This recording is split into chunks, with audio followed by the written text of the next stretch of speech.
People are getting quiet. They're getting ready. I'd like to call the meeting to order. Please rise for the Pledge of Allegiance, presentation of colors, and a moment of silence. I pledge allegiance to the flag of the United States of America and to the republic for which it stands, one nation, under God, indivisible, with liberty and justice for all. Please post the colors. Forward. March.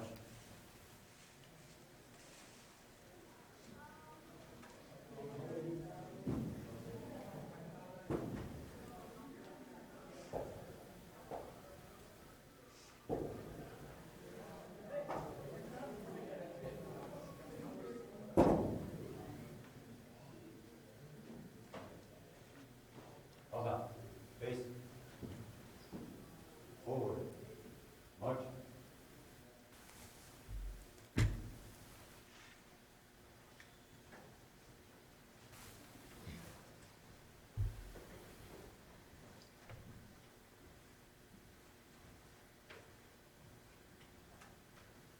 Please join us in a moment of silence as we reflect on those serving in the United States Armed Forces, both past and present, the elected leaders for the state of Pennsylvania, and elected leaders of our nation. We have much to be thankful for in our community. Please be seated.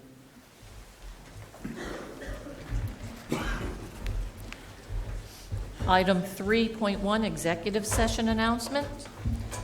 On Saturday, March 5th, 2016 at 8:30 a.m., there was a school board workshop. On Monday, March 14th, 2016 at 6:30 p.m., there was a executive session in the high school library to discuss legal matters. And also this evening, March 14th at 7:15, there was an executive session in the high school library to discuss personnel. Item 4, Superintendent's report. Dr. Christian. Thank you, Mrs. Wolf. Item 4.1, our Student Government Executive Council President's Report. Good evening, Tina. Good evening, Superintendent. I'll now begin my report for March. I'll begin with the high school. Approximately 2,500 students from Pennsylvania's public and private schools competed in the DECA state competition. 75 students from O&J Roberts attended, and 26 of our students finished between first and fourth place in the respective categories. All 26 will be moving on to the next level of competition in Nashville, Tennessee. The 3 high school Odyssey of the Mind teams, coached by Paluchek, Vey, and Janda, took first place at the East Central Region competition held at Millersville University. And now to the middle school. The middle school celebrated Arts Night is scheduled for Thursday, March 17th, beginning at 6:30 p.m. The middle school cabaret is scheduled for April 8th at 7 p.m. in the middle school auditorium. And now for the elementary schools. Reading Across America was celebrated by all elementary schools during the week of February 29th. Students enjoyed guest readers who included high school students, members of the National Honor Society, Westchester University student teachers, administrators, as well as Heather McCrary, school board member. The guests shared their favorite books with the students or read a class favorite. On March 2nd, all elementary schools participated in a read-in to celebrate Dr. Seuss's birthday by bringing their own book and reading for a full hour. This past Saturday, O&J Roberts sent 12 teams to the East Central Regional Odyssey of the Mind tournament at Millersville University. All 12 teams placed in the top 3, and 10 teams earned the right to move on to the state finals. And now for East Coventry Elementary. During the week of February 22nd, all students at East Coventry participated in the Week of Caring. A few of the highlights include Manners Monday, Thank You Tuesday, and Compliment Thursday. Students in grades 4 through 6 competed in the County Reading Olympics on March 10th and 11th. Students competed against other students from across the country. East Vincent Elementary. On March 4th, 6th grade student Connor Heft acted as the principal of the day, having won the opportunity in the PTA-sponsored basket raffle. Connor experienced a fun-filled day, reading announcements, monitoring recess and lunch, communicating via the walkie-talkie, sending sky alerts, utilizing the Friday treat cart to bring sunshine to the staff, and orchestrating an all-school dancing party. March 4th was also the day 2 teams competed in the Chester County STEM Design Challenge Tournament. The Aquatiers placed second in the middle school division, and Super STEMers placed first in the elementary division. As the first place team in their division, the Super STEMers will advance to the state championship on May 18th. Congratulations to all of the student participants, advisors Mrs. Mitten and Mrs. Garman, and high school mentor Sam Soder. Now for French Creek Elementary. French Creek students recently celebrated their love of reading by participating in a building-wide book swap. Students were invited to bring in up to 3 books to swap with fellow students. Also, the drama club, comprised of 57 students in grades 4 through 6, will entertain our school community on Friday, April 18th, and Saturday, April 19th. And now for North Coventry Elementary. North Coventry 5th grade student Brooke Banninger has been selected as a finalist in the 2015-2016 Creativity Connects the World art exhibition. Brooke's artwork will be professionally framed and donated to the U.S. Department of Education. In addition, Brooke will receive a customized plaque with a replica of her inspiring artwork commemorating this achievement. And finally, West Vincent Elementary. On February 26th, West Vincent's Got Talent was held.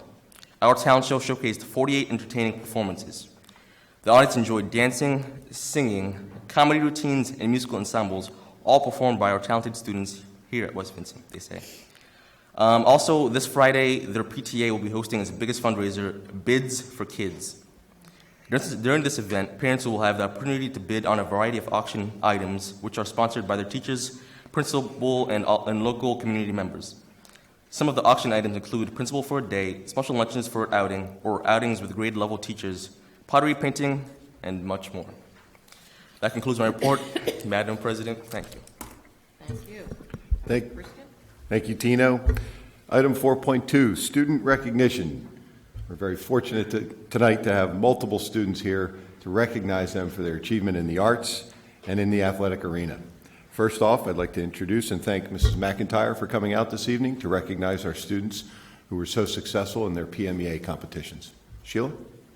Thank you. Mr. Prescott and Mr. Mengler unable to be here this evening. We had one student qualify. It all starts with the district's process, which is not recognized this evening, but districts is an audition that's held in November, right just before Thanksgiving. When I say that there are hundreds and hundreds of students there that day, and you make, for choir, you have to be in the top 20. For band and orchestra, it's different numbers. It's a harrowing day. It's a very long day. Some students started their morning at 8 and did not finish their audition until 3. Some started their day at 8 and were done by 10. It's a huge day. So they, number one, qualified for the district festival, but named to the region festival in a region band is Daniel Horning. Is he here this evening?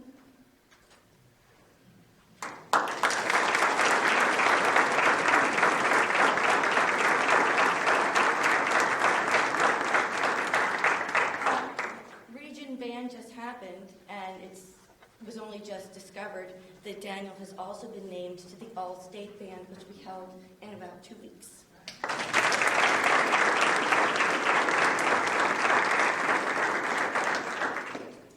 There's also District Orchestra and Region Orchestra. Named to the Region Orchestra is Daniel DiMarino.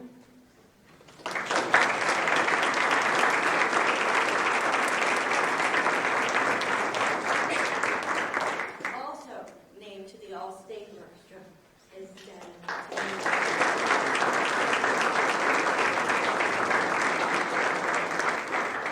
Violin, also named to the Region Orchestra was Lee Magnus, who is a cello player who is not here this evening. So congratulations to Lee as well.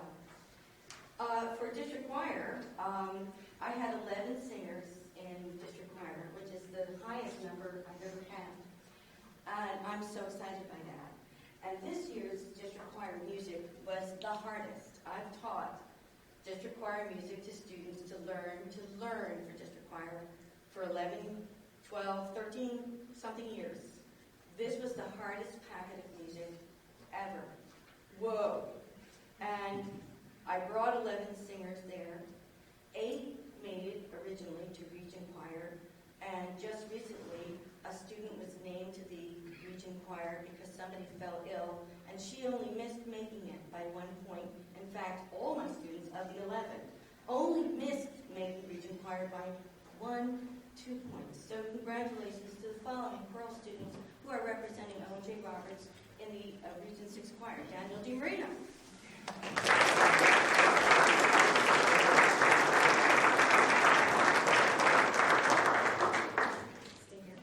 Tristan Fish, who is here this evening.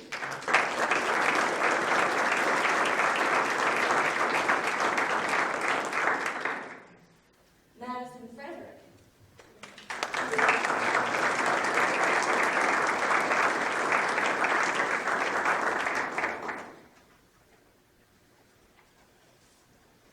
Cheyenne Hales, who is not here this evening. Michelle Antosha.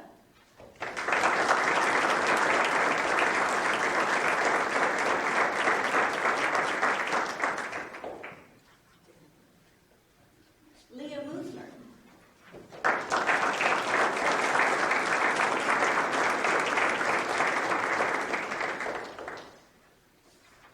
Caden Roberts.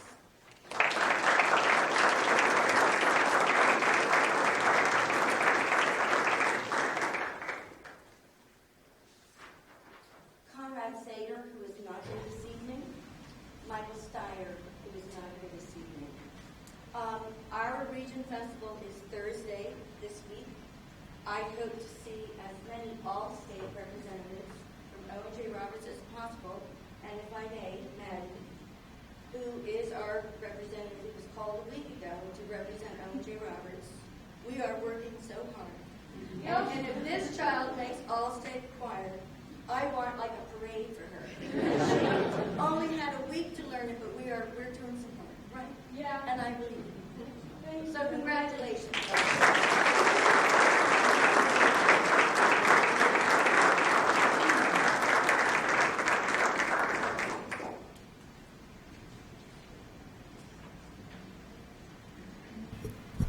Thank you, Mrs. McIntyre. Congratulations to all of our award winners. Next, I'd like to invite Coach Bott and Coach Umstead to the podium to recognize our Pac-10 boys swimming champions, and then also our state qualifiers from the boys and girls teams. Mr. Bott. If it's okay with you, I'd like to do ladies first. Is that all right with you? You're the head coach, absolutely. I'd like to call forward Morgan Ager, Laurel Fink, Madison Ginzicki, and Morgan Hansen. These 4 ladies joined together to qualify for states in the 200 medley relay, and their time ranked 2nd in school history. So this is Morgan, she did the breaststroke leg. This is Laurel, she did the freestyle leg. This is Madison, she did the butterfly leg. And this is Morgan, she did the backstroke leg. A couple other highlights. Morgan also qualified for the 200 IM, the individual medley, and then also the 100 butterfly. She set new team records in that event. And then Laurel also qualified for states in the 200 freestyle. So congratulations, ladies. It was a fun district meet, and we're looking forward to the state competition. Congratulations.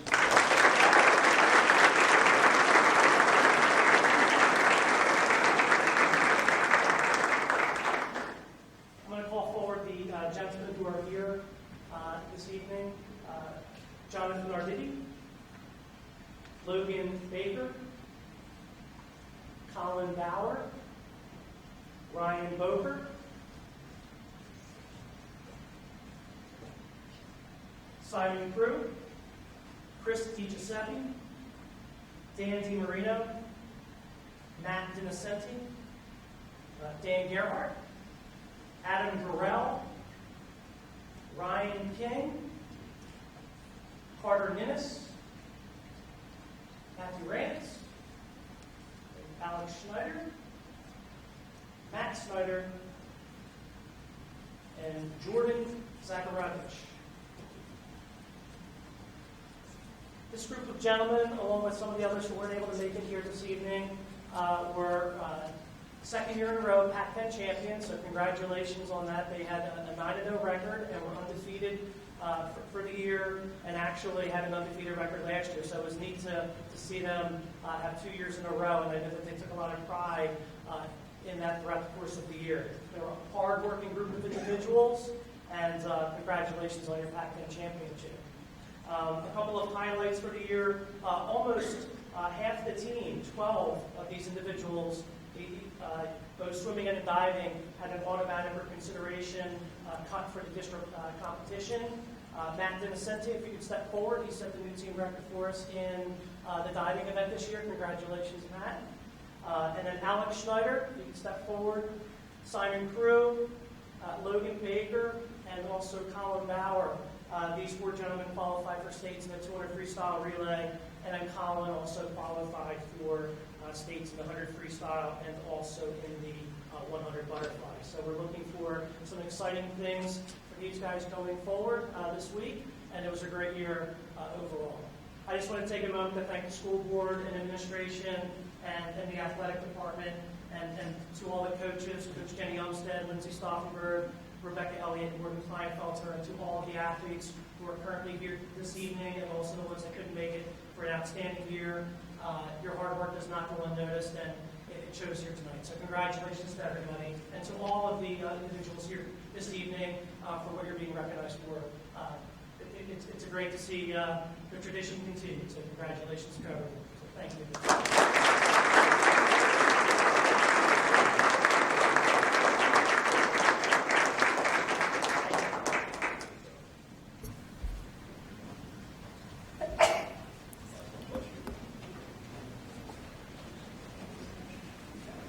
Before people leave, I just Dr. Marchini, we have 2 more students to recognize for their success in the Montgomery County Community College 3rd Annual Tri-County Art Exhibition. Dr. Marchini. These 2 students received an award in Montgomery County Community College 3rd Annual Tri-County Art Exhibition. That's correct. Thank you. Nicole McMullen and Zach Foreman.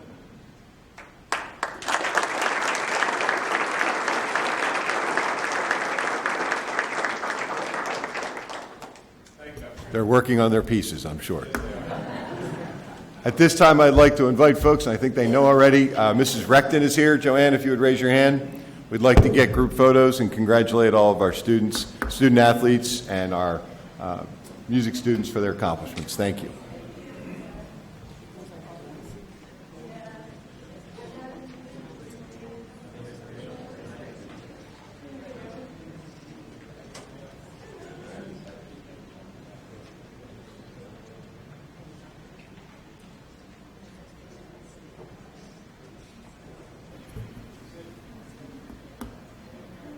Every year, every month, they leave right before my report.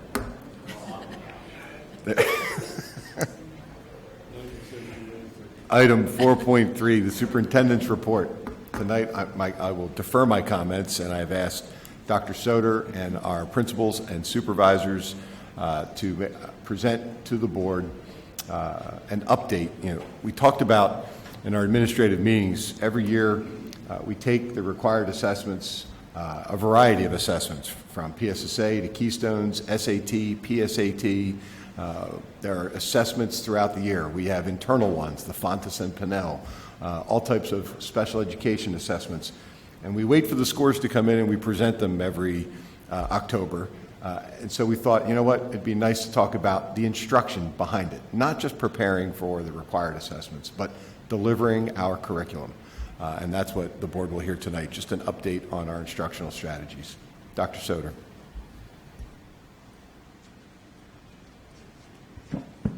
Good evening, everyone. And just as Dr. Christian suggested, this evening the administrative team is going to share information about our instructional program for elementary, middle, and high school students. And we recognize that we are just about 4 weeks away from our students taking the PSSA tests, but that we understand that although we are so close to that time, what you are going to hear tonight and what we are going to highlight for you are instructional practices that are best practices for every school day. So you're going to listen to things that we do to support the Pennsylvania Common Core throughout the year, and they are not limited to test preparation. You're also going to hear about some of the interventions that we have in place when students are struggling with mathematics or reading. We are also going to be talking about the new SAT test and what we are doing daily to be preparing our students for that. So we're going to get started right away with our elementary team.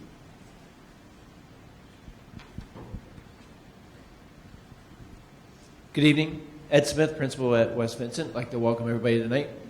I'm going to start us off with talking a little bit about our reading assessments and the things that we do on a day-to-day basis. Is someone...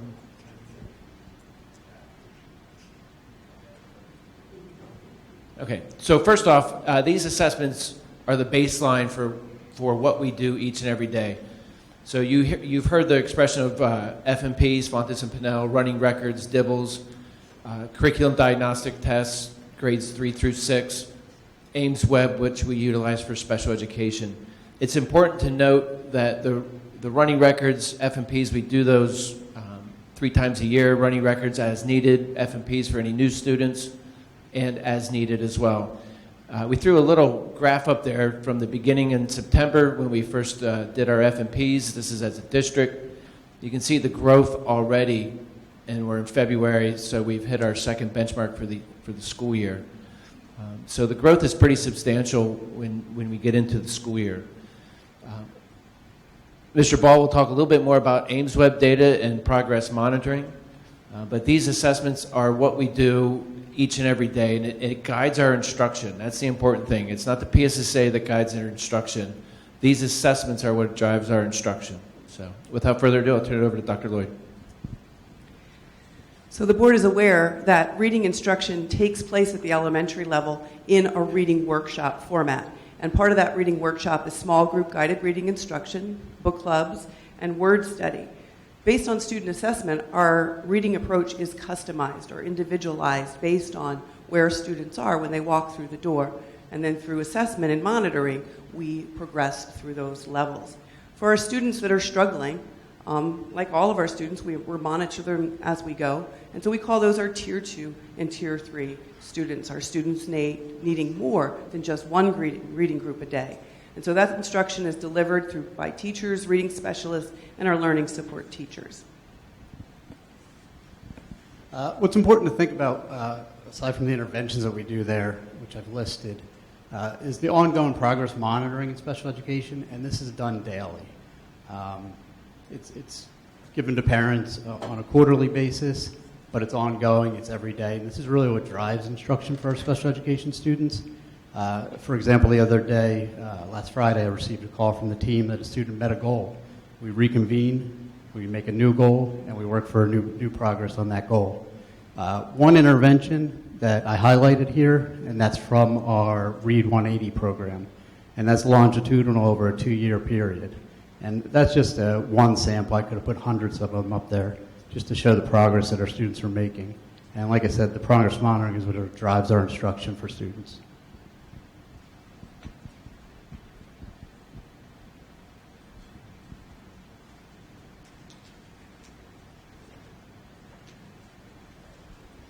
So writing parallels the reading instruction that we do, with the one difference that we're not necessarily identifying Tier 2 and Tier 3 students in writing. But you can see up here the list of assessments that we give. First, the PSSA reports out on 3 areas of the writing curriculum. The first one is a writing prompt. So our students are all given a writing prompt, either argument, opinion, narrative, or informational, and they're given a certain amount of time to write that prompt, and then it is scored. And that is an area that overall on the PSSAs was a strength for us in our results for English language arts. Second category that they report on is language. That is the grammar, conventions, and usage. So it's not just the ability of students to correct verbs or capitals or periods, it's which ones use the best to communicate meaning. And then the last one is our text-dependent analysis, where students are asked to read a literary piece and write a literary essay in response to reading, and that is grades 4 through 8. And so locally, for the past 3 years, we've been giving on-demand writing assessments in all of those genres, regardless of the PSSAs. And we score them. It's a little bit more labor intensive because it's hand scoring, but we're often sitting in teams analyzing the results of those to then say, what do we need to do next? In grades 4 through 8, we give TDA assessments. At the 7th and 8th grade level, we've actually been doing that for the past 3 years as well, as a quarterly assessment in our Literature Links class. And the third common assessment, grades 3 through 8, is the CDT writing assessment. It's a computer-based assessment that is in multiple choice. And that actually assesses the language strand, that grammar, conventions, and usage. On a day-to-day basis, teachers are assessing the students' writing about reading. So how does that character change over time? How did that chart inform the text paragraph in this informational reading? And then lastly, the teachers are using all this local assessment to plan, teach, assess, and reteach. And so if I can go back one more, just to orient you to the graph, the bar chart that you see here, excuse me. So this is just 6th through 1st grade. All of our students are given an on-demand assessment for the trimester 1, and that score in the first column happens to reflect the overall performance on a narrative on-demand prompt. They're given 45 minutes to write after a semester of instruction. Our teachers, what we found in going to the IU and working in teams compared to other districts and compared with the state, tend to assess the writing more rigorously than the state does. So we're scoring it harder than sometimes the state scores. But nonetheless, that's our first trimester. And then if you just look at the top, that's actually just the language skills. So in students' writing, how did they use grammar, conventions, and overall usage? And if you compare that, we could look at the writing CDT and see how they're performing based on an end-of-year goal. So right now, that's where they stand in the January writing assessment, knowing that they still had a few months left of teaching those skills. And so more largely, you can look and say, the first column for the 1st through 6th is the overall performance for writing, and the other 4 categories reflect focus, content, organization, and style. And this is the information that would be used for the genre prompt, that on-demand piece. And we can see that in most grades, at least 1st through 5th, our students were stronger in focus, so they're writing with a controlling point from beginning to end, whereas they're not as strong with style. And, you know, a narrative is a very complex writing genre because it can vary, whereas an argument and informational text tend to have a more similar structure. If you look at our 7th and 8th grade assessment data, we can look at the overall writing on demand in 8th grade. That was argument, as an example, and that group in 7th grade was in the 70s for their argument prompt on the PSSA. So we're seeing some movement in that genre. And then you can look at the winter writing CDs. And as I mentioned, the teachers are using daily assessment data. Today I happened to be in 2 language arts classes at the middle school. One was Literature Links, where the teacher was reteaching how to write an introduction to the literary essay, because in her last assessment, she noticed they struggled with a thesis in that area. The second observation was in an 8th grade language arts class, where the teacher began the lesson after giving a quiz on Friday on active and passive voice. All of her classes were very successful except period 8, and she started the class with them revising the sentence from passive to active voice and reteaching them, because that's just an important skill that they need every day. Good evening. So you heard Dr. Lloyd and Dr. Monahan speak about the reading framework, and you'll notice that in our writing framework for delivery of instruction, it parallels very much the framework that we use for reading. And as a result of that, we've seen some really nice movement in terms of our writing scores over the course of the last 2 to 3 years. Part of it is because of our framework being very, very familiar for our students, and they're making connections between the work and the approaches in reading and the approaches in writing And really, in short, a writing lesson would start with a mini lesson. All the students are there, and then there's a transition to some guided practice, and then students begin their writing on their own. And it's important to note, particularly during the mini lesson portion, that's where all of our students are included. So you have students in special education, Tier 2 and Tier 3, included in that. And the reason that's most important is because that's where the grade level eligible content is taught. So students are being exposed to that and then being able to take that grade level content or eligible content and apply it in their own writing. We do have some students who receive, even in addition to the core writing program, which we use as the Calkins writing program, some students do need some additional supplemental material, and they get additional resources and targeted instruction on those areas of need, and that's outside of the core program. What we found is very much the current writing program, our Calkins writing program, uses a very robust language. The result of that is our students are developing very rich vocabularies of their own, and we're seeing that being applied into their own writing. You see a reference to spiral teaching, and really what that relates to is in the top right corner, that boxes and bullets essay structure. So that is an approach that our students in grades 1 through 8 utilize. So what we know is when students have the opportunity to utilize those very familiar structures, we know students are familiar with those, and that's a very easy thing for them to apply to their writing, and that's across all genres. The PA Common Core standards emphasize the needs for students to respond to literature in very sophisticated ways, and therefore we understand that students need frequent opportunities for students to respond to their reading on a daily basis, and this is accomplished through their daily guided reading practice. So not only are they reading, but as Dr. Monahan said, students need the opportunity to respond to that in writing, and so they're doing that on a daily basis. Also, we can't forget about our handwriting and our cursive, and this year there's a greater emphasis on both of those skills in developing both legible and accurate and correct printing of cursive. This year we have developed, what did I say? Cursive, not cursive.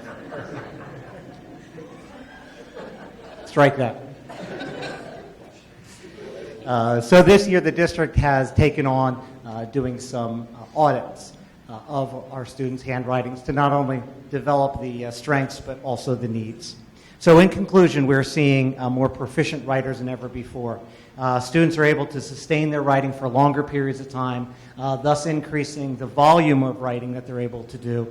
But just as importantly, or more importantly, the quality of writing has increased over the course of the last 3 years as a result of our structured and rigorous writing program. Thank you very much, and we will move on to math, and I believe Mrs. McKilt will lead us. Good evening. I have the opportunity to introduce our math assessments. If you look up at the screen, you'll see that we have common math assessments. We have our everyday math tests, which include unit tests, mid-year tests, end-of-year tests. We also have Rocket Math, and Rocket Math assesses our students' basic facts. The STAR Math assessment is an online assessment that helps us to identify specific areas of strength and weakness for our students. The children take this assessment online, which enables the teachers then to have access to the data almost immediately. And then we also have the CDT, which is the classroom diagnostic tool. And this report helps to focus on student proficiency related to the 4 categories that are listed on the slide. The CDT provides us with a snapshot on how our students are doing in regard to the specific course and eligible content. And the CDT data, along with other data that we use, helps to inform instruction in a timely and efficient manner. You also heard earlier Mr. Ball talk about AimsWeb and progress monitoring. AimsWeb is a universal screening tool that we use to routinely progress monitor our students to identify areas where an intervention may be needed. Here's an example of the STAR Math report that our teachers receive. You can see that the green indicates those students who are benchmark or above benchmark. The blue indicates children that are on watch. The yellow signifies students who are in need of intervention, and the red indicates the children who are in need of urgent intervention. The next slide is the one that I find to be most helpful because it will actually list the student. So if you were to access this report, you would see a list of student names under the urgent intervention box, the intervention box, and the on watch, and it helps us to be able to know exactly which student is in need of, in this case, remediation, and in some cases, enrichment. This is an example of the report that we get from CDT. Again, the blue indicates those students who are advanced, green are those students who are benchmark, and the red are those students who are below benchmark. What's particularly helpful is if you click on each one of those data plots, you will actually be able to access a student-specific report. And this, again, is information that we use to plan and to deliver our instruction. Dr. Bell? Thank you and good evening. The key words on this slide are core math instruction. Our goal each year is that for every student in our classes to achieve at least 1 year of mathematical academic growth in 1 year. And to do that, our plan is to increase rigor in the challenges that we offer every day in the core math. Our teachers consistently collaborate to decide how they can deliver high-impact instruction using the assessments that Melinda just went over and make that personal to each child. The slides that we have here provide an overview of how we use the workshop model, and we start the workshop whole group instruction with the basic math fluency. It's really important before we get to other concepts that our students have a solid foundation in math computation, because it's important that they can solve problems accurately and in a timely manner. And in doing that, we use Rocket Math, but we've been doing it now that our students are achieving proficiency at an earlier pace. So we're supplementing them with digital tools and using programs such as First in Math and Extra Math. And we also, in 6th grade this year, implemented pre-algebra skill development, and I already have students in my building in 4th grade that have exceeded Rocket Math, so we'll be doing that earlier. We do all of that in the first 8 to 10 minutes of the whole group instruction, and we move on to everyday math. Everyday math has many component parts. They're listed on the slides, and I'm just going to move to the mini lesson because that's the focus of the lesson. It's the core instruction of the day. And for what we're talking about tonight, to support that, it's the guided practice that follows that's important in terms of interventions. In that guided practice, what we're looking at is to give every student what he or she needs based on the assessments that you've heard everyone talking about tonight. So we do that through having a teacher with a small group. We could have teachers pushing in, such as a gifted teacher, a teacher of gifted, a learning support teacher, a math support teacher. We have students working in small groups without a teacher, independent workers. We also have paired workers. All of that is orchestrated.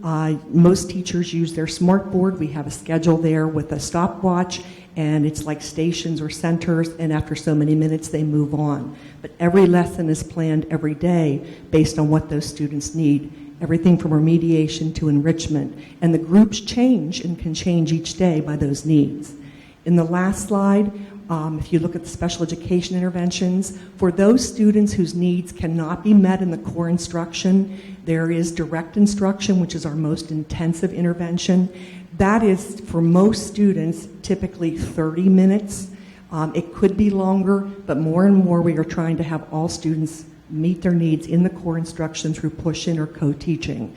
And in doing the direct instruction, we can modify the everyday math program. We can provide SRA to target specific skills that our students need. And we ongoing do progress monitoring, as mentioned by Ames Webb, or by the end of the unit everyday math assessments. So basically, we're looking at high-impact instruction taught with a sense of urgency every day for every child. And at this time, I'm going to introduce Corbin Stolzfuss. Thank you, Dr. Bell. Good evening. So as we get into science, the first thing I want to point out are the categories across the top. These are the themes that are woven throughout the curriculum K through 12. The first category there, the nature of science, that is something you'll see at every grade level. It's the foundations of the science curriculum. And then as you get into the other categories, they'll be hit at the different levels as well. The second category, biological sciences, that's the 7th grade curriculum in middle school, the life science. And the third category, physical sciences, is an 8th grade, part of the 8th grade curriculum there. But again, throughout, you'll see that nature of science woven in. Reminder as well that the students' science standardized test is given in 4th grade and again in 8th grade for our students. One of the things that's occurring at the middle school right now with our 8th grade science teachers is they are beginning to, and this is not unfamiliar to other subjects as well, create, for lack of a better term, watch lists through their observations, their daily in-class interactions, local assessments, PVOS projections, observations of lab work, classwork, projections of students, and a watch list for students that are in need of some further enrichment, and then putting in some interventions. For example, the 4th bullet up there talks about that increased practice with open and response items and inquiry challenges. You might see more of that in their local assessments or help develop that with the 8th grade science students. On the other end of the spectrum, the students who aren't struggling but maybe have a higher interest in science and are interested in going to the next level, we are, beginning next year in 8th grade, going to offer a STEM elective for students who have a strong interest in science, and we believe that it's already had a lot of interest with our course registration, and we believe that will also kind of be a nice springboard to the STEM courses at the high school after they finish at the middle school. Good evening. I'd like to just overview a few of our bullets with regard to science instruction. Mr. Stolfos did a very nice job explaining that the test is in grade 4 and grade 8, and 50% of our content is nature of science. Science process skills, measurements, making observations. The 3 areas, biology, physical science, and earth and space, are spiraled. So for example, in kindergarten, 1st and 2nd, our content is introduced at a very basic level. Students learn about gears and hand lenses and learn how to make several different kinds of measurements. So they learn at a very conceptual level, and then content is built onto that as they go through 3rd grade, 4th grade, 5th grade. So they won't necessarily have biology every single year, but they might learn about butterflies in 1st grade, and they'll learn about the life cycle. In 3rd grade, they'll learn about plants. And in 5th grade and 6th grade, cell and cell structure. So content is continually being built. What we've tried this year is to increase more STEAM opportunities, putting in that creativity and design and engineering concepts, so that in addition to the content, students exercise thinking skills and logical problem-solving things. And what we're also trying to do is realize that this is a challenge for building these skills. It's not a winner-take-all. We want to show that there's many different solutions. There's many possible solutions in that. We have common assessments at the end of each unit, and in particular in middle school, our common assessments are shared among all teachers in 7th grade, all teachers in 8th grade. So afterward, after the assessment, the teachers then have nice conversations about, well, how did our students do, and what are our weaknesses? And that's what Mr. Stolfos referenced with regard to our watch list. That's the beginning of our watch list, is after each of the unit assessments. We have increased the language of DRC, the language of testing with regard to compare and contrast, analyze, summarize, organize, classify, building the vocabulary into our assessments so that over the course of the year, the students build that testing confidence into every assessment, so that when they do take an assessment, that they do well because they have that confidence. In all levels, we exercise increased opportunities with regard to our writing, logging, journaling, process writing, procedural writing, narrative writing, summarizing our writing, so that our students in an area of hands-on, they can use the work that they do and then they write about it. So just a few examples of what we're doing in our content. Once we get to the high school, then you'll see that the courses then are specialized. So kindergarten through 8th grade, we have an introduction to the topic, and then the units spiral each year, every other year. Middle school, it's a little bit more specialized. You have the life science and physical science, and then high school, more specialized. Thank you. Good evening, everyone. On behalf of the middle school, we targeted grade 8 in mathematics, but this process is also replicated in 7th grade as well. The information you see on the right there is a snippet that we begin with. It's the 5 categories that students are measured in 7th and 8th grade as part of the eligible content. We took this information and sorted it by the first column. And if you look at the 4th row down in this information, you see the different colors. You have the orange, which represents the below basic, the dark blue, which is the advanced, light blue, which is proficient, and the pink, which is basic. So for that student who is the 4th one, each row represents a student and information that we gathered regarding that student. So for ratios and proportions, for that student, it's a relatively strong category for that child.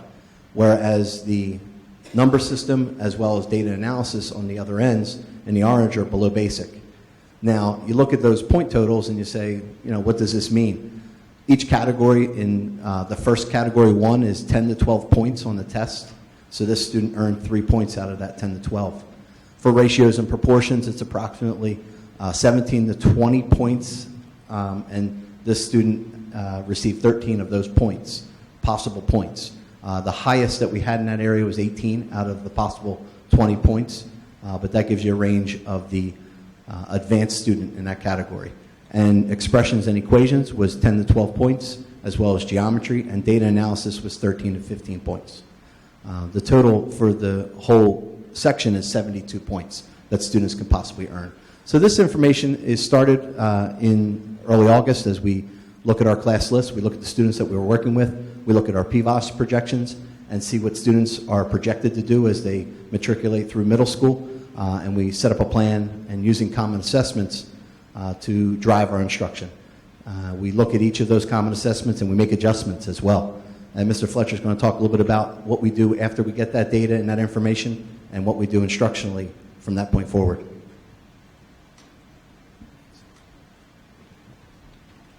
So as Mr. Burns mentioned there's a lot of things we're doing on the middle school level to sort of try to make sure our students are getting everything that they need and fill in any sort of gaps that we're seeing along the way. So that second bullet there, we talk about the alignment of common assessments for more rigorous questioning. We look at this and one of the things I've seen change quite a bit in mathematics, not just in middle school but high school as well over the last 5 to 10 years, is we are making more of a push towards more questions about applications, also looking and trying to ravel multiple skills into one question. We're sort of getting away from where you just simply ask a student to solve an equation. What we're seeing now more of is sort of set up an equation given some sort of context and then maybe solve from there. We're also seeing a lot of questions that integrate multiple skills where you may see a question and it might combine 2 of these categories. They may be doing something on a coordinate plane related to geometry, but then we're seeing maybe a graphing application that goes along with that, or sort of interpret the data that you're given there, maybe create some sort of function rule that will help you estimate how much money you'll make over time, or where the student might end up after multiple months of instruction or something. The second bullet there, when we talk about targeted remediation, myself and Dr. Soder, as well as the middle school team, has been spending time over the last few months sort of meeting with middle school groups during their team time and trying to target some of these areas of weakness. And we do that through sort of asking the teachers, hey, on the last assessment that you gave, can you give us a group of students who didn't do so well? And that's sort of where we're getting our starting place for which students we need to target and make sure that we're working with them and getting them ready and filling in those gaps. Because I find so often sometimes we, as a teacher, we would give a test is done, and we sort of move on. And now we're sort of looking and saying, hey, can we make sure that the students are getting the skills that they may not have been comfortable with going into that assessment. Dr. Bell mentioned that one of the things we're looking at there is as we work with these students, we're noticing that many times they actually have the new skill down. They're really great at, let's say, solving a system of equations. What we're finding out is that those sort of pre-algebra skills is where they're weak. So now we've sort of reached down to our 6th grade teachers and said, hey, what can you do to sort of help assist our 7th and 8th grade? And we're sort of looking at that Rocket Math curriculum at 6th grade and saying, hey, let's start having our students be exposed to more topics like solving one and 2-step equations, just working with positive and negative integers, sort of getting the kids comfortable with the 4 operations of those things, for example. And finally, the in-class adjustments. This isn't something that just happens during team time. Our 8th grade teachers and 7th grade teachers do some diagnostic testing along the way to sort of check to see, hey, again, overall, where are our students weak? Where do they need more help? And when you sort of look at those reporting categories there, that really does help drive our instruction. You're able to sit there and look at that and say, you know what, I'm seeing that students are sort of weak in data analysis as a whole. I need to do some more work there. What are some things I can do to sort of support my students going forward? I guess I'll introduce myself because I'm the next slide, Algebra 1. So as you can see there, for Algebra 1 Keystones at the high school, what we do, you've heard CDTs mentioned earlier. We CDT our students from grades 3 all the way up to 11th grade. And our Algebra 1B and Algebra 1 Part 1 and Part 2 teachers are doing this as a regular part of their instruction, and it's also something that we do for students who are in our remediation courses. And the beautiful thing about that CDT assessment, Dr. Bell mentioned that a little while ago, Mrs. McKillop talked about that a little while ago, and she sort of said how you can literally drill in and look at one student and know where that one student is weak and what we can do to fill in those gaps. And again, as a whole, it's great when you can look at one of those reporting categories and say, hey, as a teacher, this is something I need to be doing a better job with. What am I going to now do to sort of, make sure the students have those skills? So that is a really nice tool for us that we're able to use to sort of look to see where the areas of weakness are. Embedded classroom remediation. The math teachers at the high school do an amazing job at, sort of how can we spiral remediation into our lessons. One of the groups we look at are our geometry students and our Algebra 2 students. Our Algebra 1B students and our Part 1 and Part 2 students in Algebra, this is happening all the time for them because the course is an algebra course and it is focused on that keystone. But for our geometry and our Algebra 2 students, we sort of look and say, what can we do to sort of fill in the gaps for these students? And what you'll see teachers doing is integrating item samplers into their lessons. Often, I'll go into a classroom and I'll sort of see them starting their lesson with some sort of, practice question. But again, it is more about that level of rigor. Are we asking kids to do questions where they have to integrate multiple skills and sort of the line of questioning? How are we sort of, that third bullet there, the talking about the keystone language. One of the things I noticed as a teacher, I always say, well, we'll solve for X. Well, when you look at the assessments, it's not always solved for X. Even looking down the road at, college entrance exams, often what you'll see, and even on SATs, often what you'll see is what is the value of X. Another common one I see a lot, we'll say to students, factor this expression.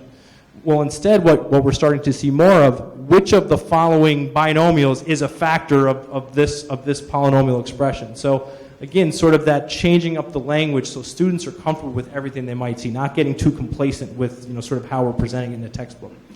The fourth bullet there, connected questioning in science classes.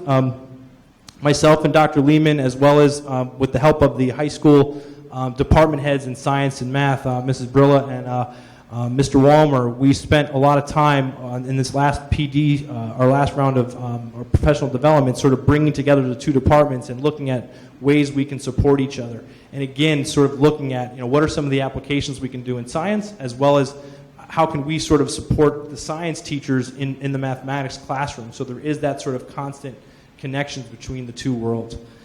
And finally, use of study islands to differentiate instruction. This is something I see our teachers doing a great job with, not only in our remediation courses, but also, again, going back to our geometry and Algebra 2 courses and sort of looking and saying, our students who are retaking the exam, what are we doing for them? We have teachers who will take students to the computer lab and take this assessment, and this is another way, it's a great tool for us to sort of assess students, give them a benchmark test, find out where they're weak, and sort of give them specifically what they need to get better. Again, it's going back to this idea, sort of this one-size fits all doesn't really work. You know, we need to be sort of looking at what do our students specifically need to get them ready for that next level of mathematics going forward. I'm going to turn the microphone over to Dr. Lehman. She's going to talk to you guys a little bit about the biology exam and the things we're doing there. Mr. Fletcher's very passionate about what he does. He's doing a really nice job. I would like to tell you about biology. With regard to one of our preparations is that we have frequent quizzing, and it's in the language of DRC and it's in the language of the Keystone Standards.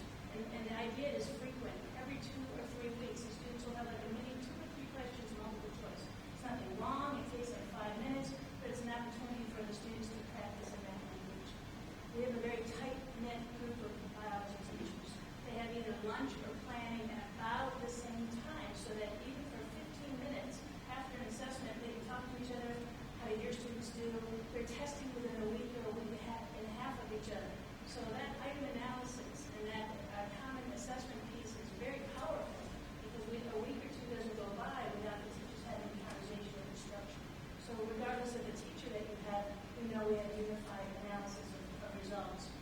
We have increased practice with open-ended questions. So the topic might be homeostasis and transport. We might be talking about diffusion and osmosis, but we threw a question in there from scientific method, something earlier, 2 and 3 units ago, so that it's not just a unit test, but it's an ongoing, the tests are cumulative. Our midterm assessment would cover the entire first module of the Keystones. We just completed this a little bit beyond the midpoint of the year, and our teachers are now doing the analysis, and they're finding the strengths and weaknesses, and from that assessment, they're identifying students who are getting additional help in our study skills session. So we are now remediating in-course students.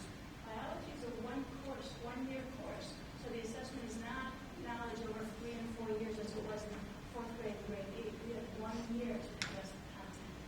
And then, of course, as I mentioned, the watch list is not only for students who were unsuccessful in the previous year, but who are unsuccessful currently in biology. And now Dr. Monahan will discuss the others. So everything in literature parallels what we've done in math and biology, from the use of CBT to reteach eligible content, move to the next eligible content, assigning study island. It looks very similar. Some of the differences this year, specifically, we increased the use of nonfiction. That was an area that we noted last year that was an area of need. And as well, the social studies department, when they revised their curriculum last year, worked with Dr. Soder on embedding the same type of questioning in that content as well. And that last bullet point is one that I kind of want to leave with an exclamation mark, because the department as a whole has really addressed or embraced kind of this line of questioning, because it really does line up with our SAT, the new SAT. And so our 11th and 12th grade teachers are embedding that content as well. And so the Keystones in some ways is helping our students get ready for that assessment for college. So it's a perfect transition to introduce Mrs. Slade from the high school, who will talk to you about the rest of our high school preparations for the SAT. Good evening, everybody. So the new SAT, this about a week and a half ago, we had the first administration of the new SAT here at O&J Roberts. We tested about 250 students, mostly from here, but also from other high schools in the area. Some of the big changes for the new SAT, which is about 2 years in the making. The big ticket item is a return to the 1600 scale from 2400. So it's 800 for the reading section and 800 for the math. The essay is now optional, and it's scored separately. Some colleges are requiring it, others are not. At this point, we're recommending to our juniors that they take it just in case they need it, so they're not scrambling as seniors. Many of our students, about 25 to 30%, apply to college early decision or early action. So it's difficult for them sometimes to fit in that last test administration in the fall. So we're recommending for them to take it now in the spring. The new SAT has fewer longer sections. There's 4 sections plus the essay. The old test had 9 sections that were shorter in length. The guessing penalty has been removed. Students are earning points for correct answers, so we're encouraging students to guess anytime there's a multiple choice option. Another change also is that there's 4 answer choices instead of 5. That was on the old test. One thing that College Board is touting is their partnership with Khan Academy. There's an incredible amount of test prep materials that are available on this site.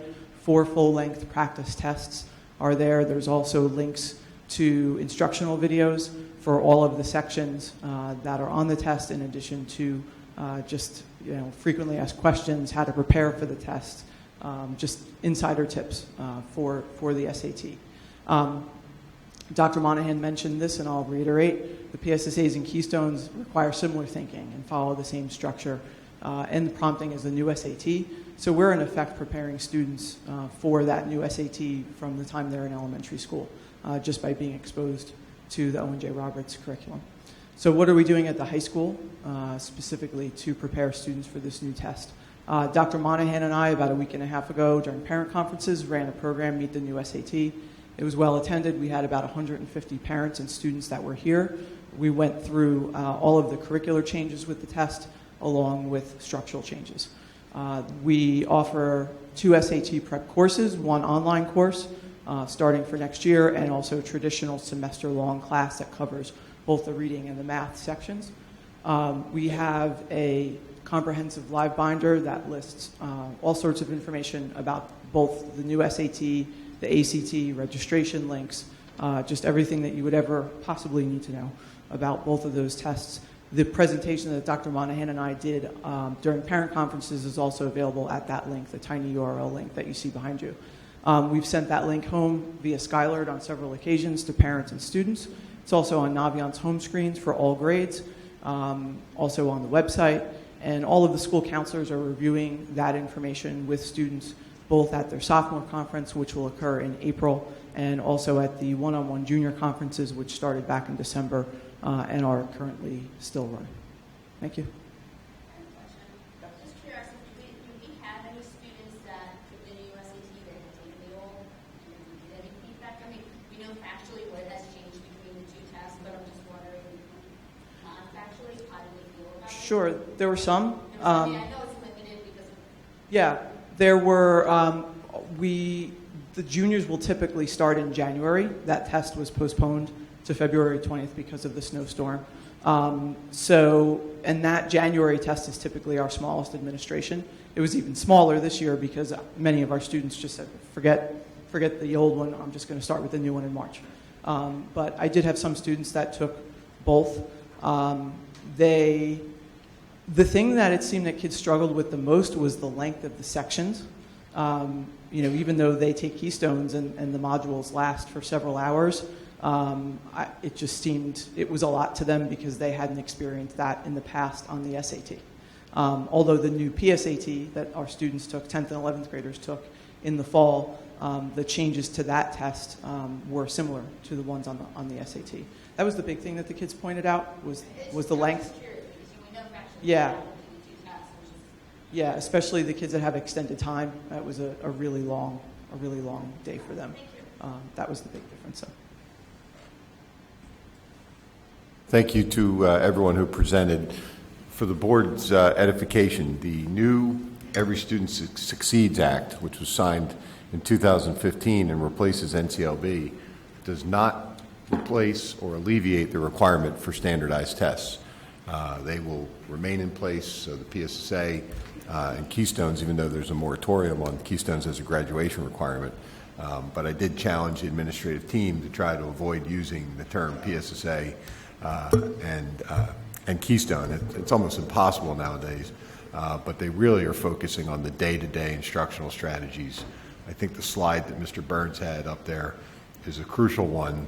That's important data for our teachers to have, to see a student who is advanced in a topic such as ratio and proportions, but then struggling mightily in some areas such as number systems. What great information to have to start the school year. Because I think when we were in school, it wasn't uncommon for that first month or first few weeks at a minimum to be a lot of review.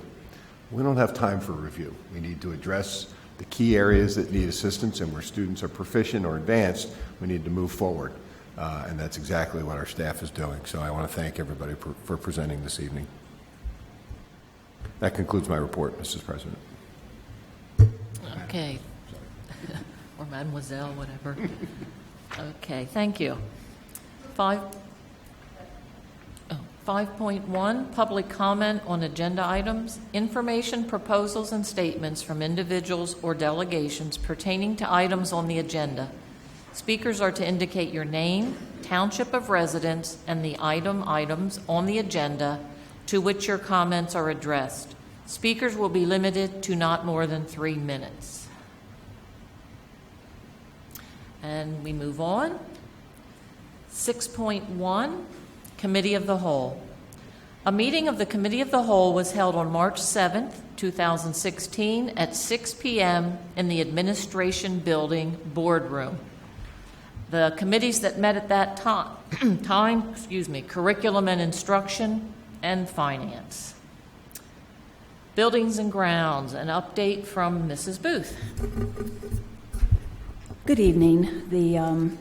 A Buildings and Grounds Committee meeting was held following the meeting of the whole on March 7th, 2016 in the District Administration Boardroom. Marietta, Maine architects were in attendance for presentations and discussions of the following: East Vincent School Project, change order clarifications and discussions, construction schedule catch-up due to weather-related slowdowns.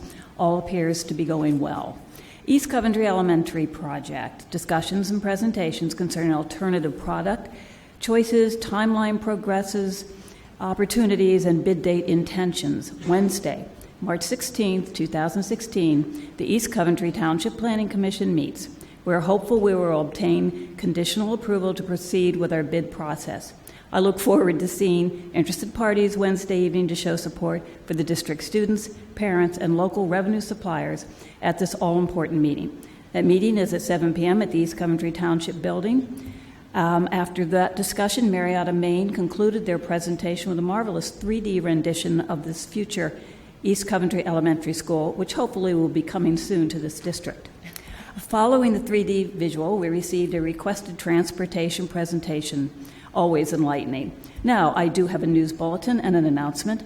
Last week, the O&J Roberts School District was one of only 4 in the entire state of Pennsylvania that received the PASBO Award of Excellence in School Facilities. This awards program was created to recognize outstanding operations in facility management while encouraging best practices in K-12 non-instructional administration. Attainment of the following 7 core competencies was required. 1, facilities maintenance and management. 2, facilities capital improvement and construction. 3, grounds management. Housekeeping was number 4. Staff management, number 5. Number 6, environmental and safety issues. Number 7, benchmarking and data management. The Buildings and Grounds Committee, and I'm certain I can speak for the entire board, would like to extend hearty congratulations to Mr. Mike Shelgren, Mr. Dennis Rozak, and the entirety of the district's facilities department for the exemplary execution of their professional duties. The O&J Roberts main campus and our 5 elementary centers reflect the deep pride citizens of this district hold in offering our young citizens quality in education. Thank you. Again, if anybody would like to attend that meeting in East Coventry, it is all important to proceeding in our grand plan for equity and facilities in the school district. Thank you, Madam President. It's all yours. Thank you, Mrs. Booth. Curriculum and Instruction Committee, update Mr. Lecoff. Thank you, Madam President. The Curriculum and Instruction Committee met as part of the Committee of the Whole meeting on March 7th in the Administration Building. There was 1 action item and 2 informational items on the agenda for the meeting. Dr. Soder presented new textbooks for some of the high school elective classes. These included text for horticulture, biotechnology, and ecology. The committee made a motion to bring the text forward for board consideration on the April school board agenda. Dr. Marchini provided an update on the International Baccalaureate program. The high school will move forward with the application process this spring, and new courses will be brought to the Curriculum Committee in November as part of the high school program of studies. Dr. Marchini offered a sample student schedule and explained how the IB courses could fit with the existing AP classes. The IB career program can be developed into a diploma program by adding additional courses to the program of studies. Teachers who have IB courses will need additional training prior to the start of the course. Dr. Christian reviewed the elementary and secondary staffing projections for next year. The administration will be reviewing the enrollment closely in the spring and summer and will make recommendations regarding staffing if necessary. The next Curriculum and Instruction Committee meeting is scheduled as part of the Committee of the Whole meeting on April 18th at 6 o'clock at East Vincent Elementary School. That concludes my update, Madam President. Thank you, Mr. Lecoff. Finance Committee update, Mr. Freeze. The Finance Committee met as well as part of the Committee of the Whole. During that time, we received information from 3 of our cost centers. The first one was from Dr. Soder under Curriculum and Instruction, also followed up by Dr. Holly Acosta regarding Pupil Services budget, and thirdly, Mr. San Francisco regarding her technology. Those were all for informational purposes only as we continue on our budget process. And at the next finance meeting, I don't have it on the top of my head right here, but it is noted, and we will be talking to the remainder of our cost centers and hopefully have a budget worked out so that we can move forward with it towards later part of the spring into May for us to approve at May at that time. Thank you, Madam President. Thank you, Mr. Freeze. Legislative and Policy, Mr. Kleinfelter. Thank you, Madam President. There's one item on the agenda tonight, Policy 807, Child Abuse. It's item 7.10. It's back on the agenda for first reading. There's a sentence being removed because it was deemed that it's not required, and we're going to be removing the voluntary or the training, the mandatory training for volunteers for reporting of child abuse. The next Legislative Policy Committee meeting is currently scheduled for Monday, June 13, 2016 at 7:30 p.m. in the middle school, LGI. That concludes my report. Thank you, Mr. Kleinfelter. Personnel Committee update, Mr. Hughes. What a shame. Okay, on to 7.1, motion to approve recommended routine matters.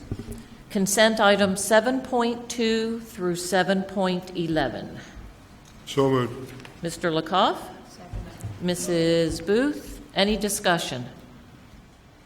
All in favor? Aye. Opposed?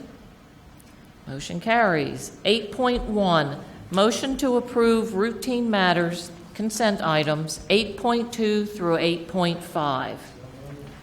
Mr. Freeze? Mr. Hughes? Any discussion?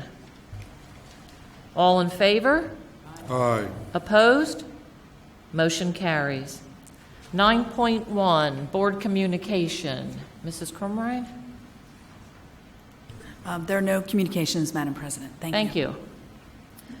10.1, Board Discussion. Mr. Lecoff will be explaining what he has asked me to read for board discussion. Shall I read it now? Yeah, this is a letter to be sent to all school board presidents. Okay. Dear Mrs. Wolf, we need your help in getting the word out about EdPAC, capital E, lowercase d, and then all capitals PAC, to your school board. Haven't heard about EdPAC? Maybe your colleagues haven't either. EdPAC empowers education advocates to strengthen public education in the Commonwealth through its dedication to supporting the election of pro-public education leaders to the Pennsylvania General Assembly. Imagine the impact you and your fellow board members can make in Pennsylvania with a small donation to support candidates who are doing the right thing in Harrisburg. We are launching our $10 from the Team of 10 campaign. With a $10 donation from each member of your Team of 10, we can make an impact. As you are all aware, our schools are directly impacted. Boy, they use the word impact a lot, don't they? As you are all aware, our schools are directly impacted by the actions of our elected officials. We are still without a state budget, and many schools are struggling to keep their doors open. The November elections are quickly approaching, and we are asking for your continued support of public education by taking just 5 minutes at your next board meeting to discuss this effort. With your support, EdPAC will be able to support legislators who are making our students and schools their priority. We ask that you find a few minutes at your next board meeting to tell your team of 10 about this fundraising campaign and invite them to participate by pledging to contribute $10 or more if they wish to EdPAC. Circulate the enclosed pledge sheet and EdPAC will follow up with those who sign up.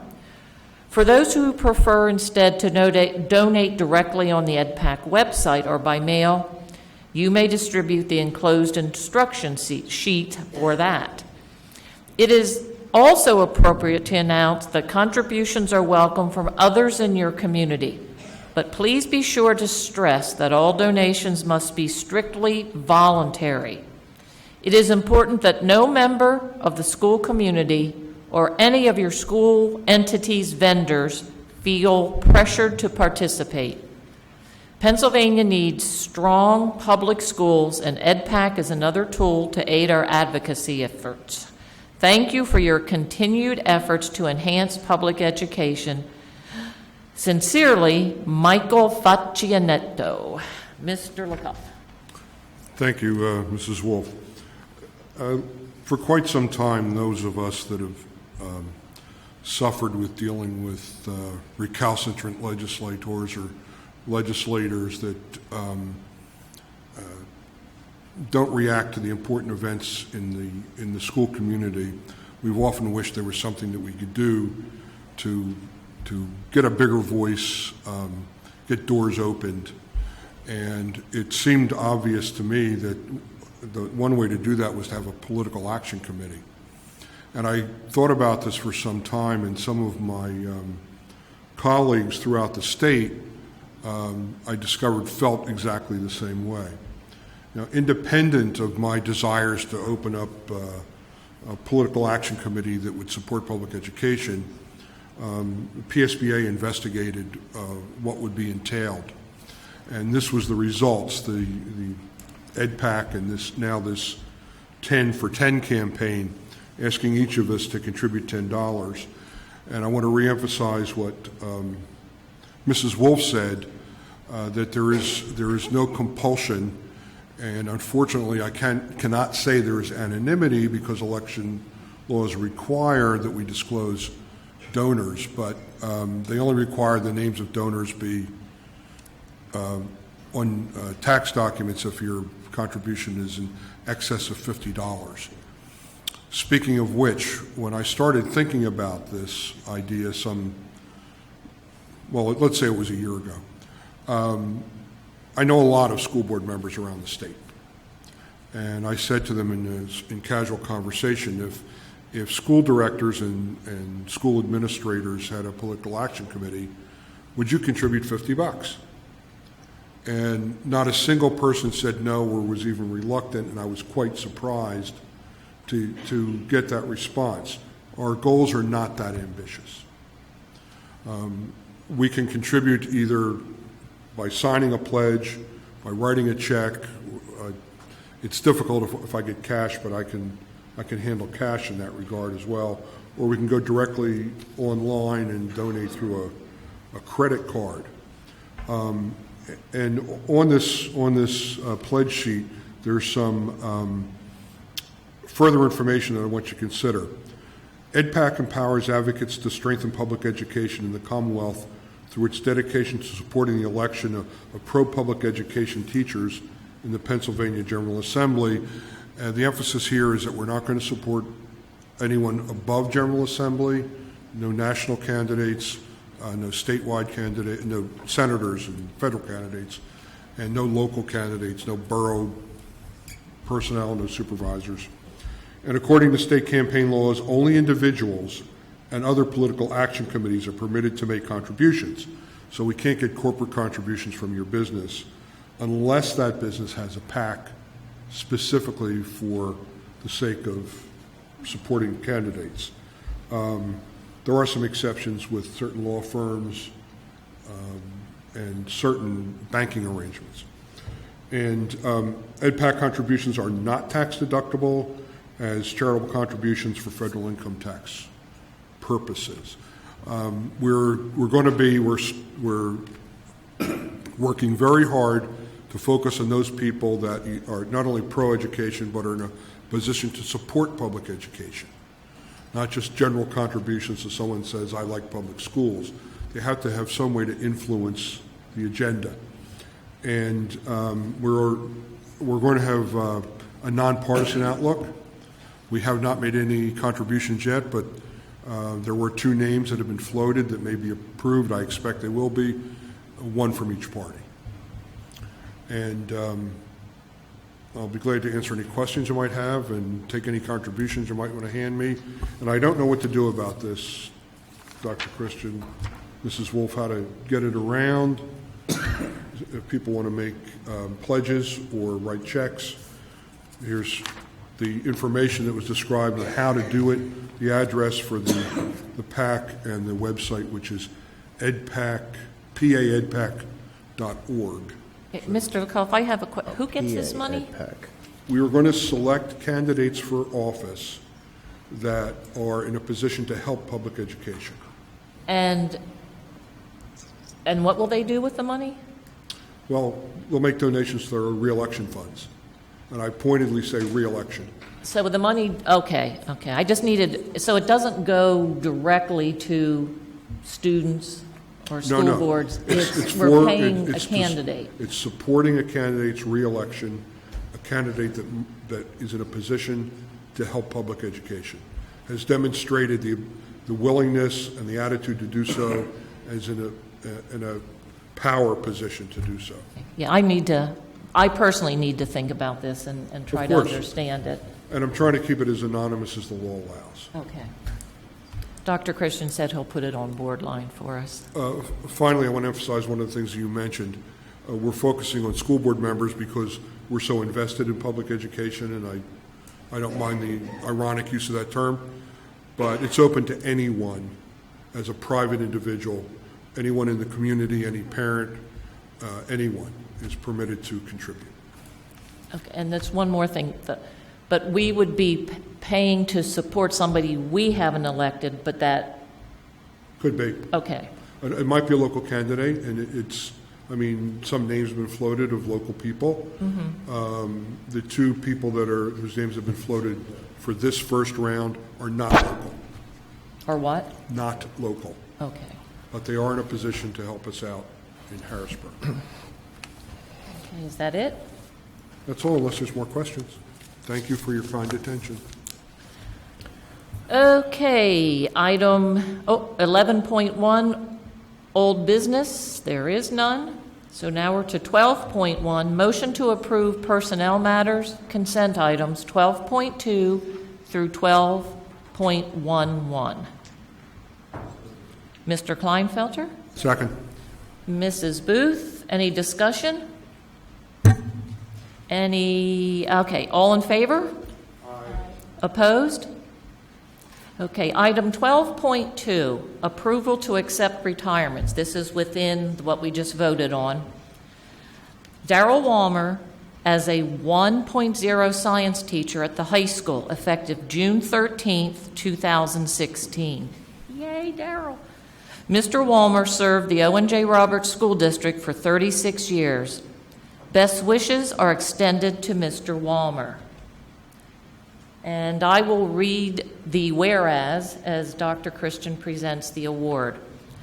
Whereas Darrell Walmer, as an employee of the Owen J. Roberts School District for the past 36 years, has made a significant contribution to the students in the district. And whereas Mr. Walmer has given unselfishly of his time, talents, and energies in serving the youth of our community by performing his job to the best of his ability. Whereas Mr. Walmer has made a great impact upon the Owen J. Roberts School District now and will in the future. And whereas Mr. Walmer's retirement is richly deserved and recognized as one of high honor and distinction. Therefore, be it resolved that the Owen J. Roberts Board of School Directors, the administration, and fellow employees of the Owen J. Roberts School District express deep appreciation to Mr. Walmer for 36 years of loyal service and wish him good health and continued success in future endeavors. Be it further resolved that the second day of June 2016 be officially declared Darrell Walmer Day, or as I say, Walms Day, in the Owen J. Roberts School District. Congratulations.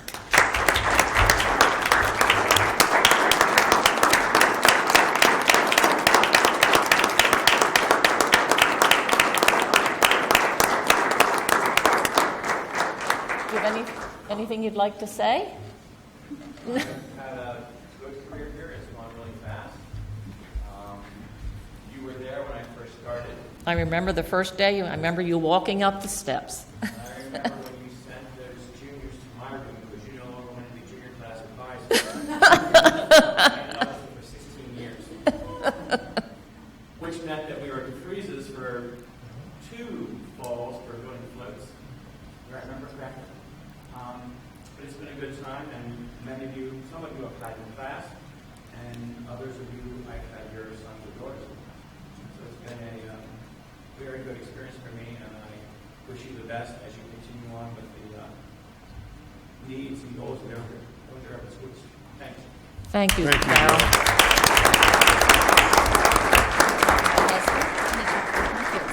Okay, so now we're on to new business, correct? Yes. Okay, item 13.1. This is new business. Approval of policies for second reading. So moved. Mr. Kleinfelder, second was Mr. Hughes. Any discussion? All in favor? Aye. Opposed? Item 13.2, approval of confidential agreement in lieu of expulsion. So moved. Mr. Lakoff? Second. Mrs. Booth, any discussion? All in favor? Aye. Opposed? Item 13.3, approval of student activity clubs and organizations. So moved. Mrs. Booth. Second, Mr. Hughes. Any discussion? All in favor? Aye. Opposed? Item 13.4, ratification of homebound instruction. So moved. Mr. Kleinfelter? Second. Mrs. Huzzard? I lost my place here. Any discussion? All in favor? Aye. Opposed? Okay, motion carries. 13.5, approval of out-of-state overnight student trips. So moved. Mr. Lakoff. Second. Mrs. Booth, Mrs. Huzzard, or Mrs. Buzzard? The tie. Buzzard, yes, that's Booth and Huzzard. Any discussion? All in favor? Aye. Opposed? Motion carries. 13.6, ratification approval of conference attendance. So moved. Mr. Lakoff. Second. Mrs. Booth, any discussion? All in favor? Aye. Opposed? Motion carries. 13.7, approval of submission of Plan Con F for East Coventry Facilities Improvement Project. So moved. Mrs. Booth? Second. Mr. Kleinfelter, any discussion? Yes, I forgot to mention that in my Buildings and Grounds report, that this item was on the agenda. It's very important, and it's a very important week for us. Thank you. Thank you. Any more discussion? All in favor? Aye. Opposed? Motion carries. 14.1, public comment. Information, proposals, statements, and/or questions from individuals or delegations pertaining to any item. Speakers are to indicate their name and township of residence. Speakers will be limited to not more than 3 minutes. Seeing none. 15.1, board request for information. Any requests?